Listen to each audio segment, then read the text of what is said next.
seen the behind of the Paimon Tapa. Achohum kaha achohum kaha chefuom.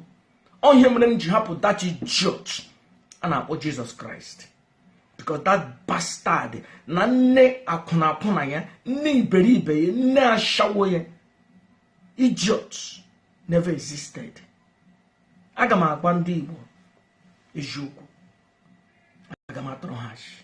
So Reverend Vicar, ejuge ben puna pono, awu monye dibia, awu monye amuma wu mmụọ nọ n'ala Igbo, and the mmụọ hụ n'ime nna ahụ ụzọ na-ekwu okwu. Awu monye amuma, awu maka ji ofu Amadioha, awu maka ji ofu mmụọ anọ nọ n'ala Igbo, awu maka ji ofu Njaba, awu maka ji ofu Orashi. Na mmiri ndị ọzọ m na-achọghị ịkpọ aha ya maka awụ onye mmiri. So Reverend Vicar, awụghị my pastor.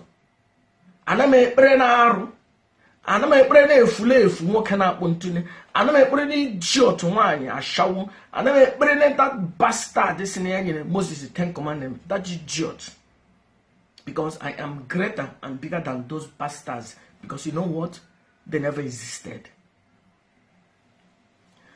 Joe Vicar, I am addressing you with respect. I can't talk Joe Vicar. I'm sorry. Reverend Joe Vicar. Already when I'm born Joe Vicar, because will you Reverend Joe Vicar. You when you're walking. I'm when I say Nahana Bere Chuku. Joe Vicar, in a Bere Chuku. In a Berenewu, a fule fumo on your channel on tuni. Now one idiot. Ndị ọcha kwuru n'Israel a na-akpọ the God of the Bible. Chukwu wụna anyị mmụọ nọ n'ala Igbo anyị. Chukwu has nothing to do with that idiot a na-akpọ Jesus Christ. Chukwu has nothing to do with that bastard a na-akpọ Mary, Virgin Mary. Chukwu has nothing to do with that idiot too edere na akwụkwọ nsọ iberibe, akwụkwọ ndị efulefu a na-akpọ the Bible. Chukwu ndị Igbo has nothing to do with it. Chukwu wụ mmụọ nọ n'ala anyị. Ndị Igbo gbakutere na mgbe anyị nọ na nsogbu. Chukwu enye anyị ihe niile anyị chọrọ. Anyị ebere akwa bịa tụ Chukwu.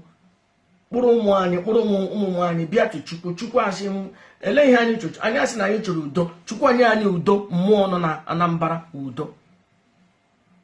Anyị asị ele ihe anyị chọrọ. Anyị chọrọ ka anyị nwee ability dị na-atụ mgbere ahịa.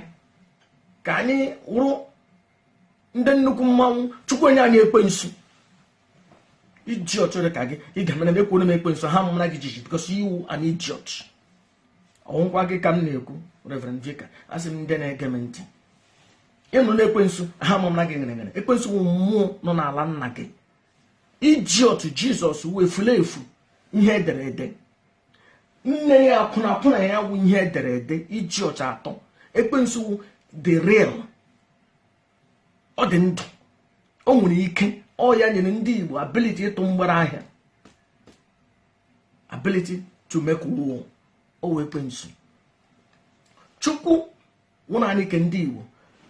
A na-translate Chukwu translate. Chukwu ewu ya kere ndị ọcha.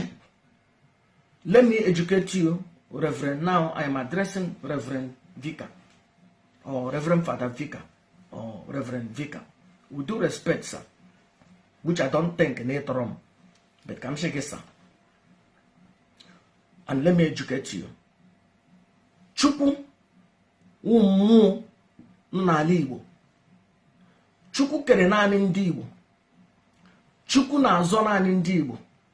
Chukwu na-anụ onye ọbụla onye Igbo ọ mụrụ, ọ bụrụ Igbo nọ n'ime. Ebe ọbụla sokwara gị wụrụ Chukwu dị in charge of it.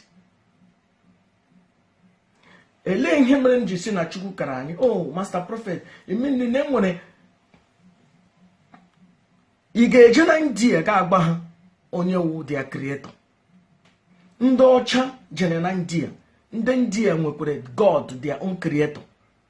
Esoro onwe ha ka efulefu ke ndị ọcha creator. Ele ihe mere ndị Igbo anyị jiri useless. Onye ọcha ga-eshi na ala ya bịa na ala gị bịa gwa gị onye kere gịnị. Bịa gwa gị ihe ị ga-eme. Are you not an idiot? Chukwu wụ naanị nke anyị. nwaanyị lụọ di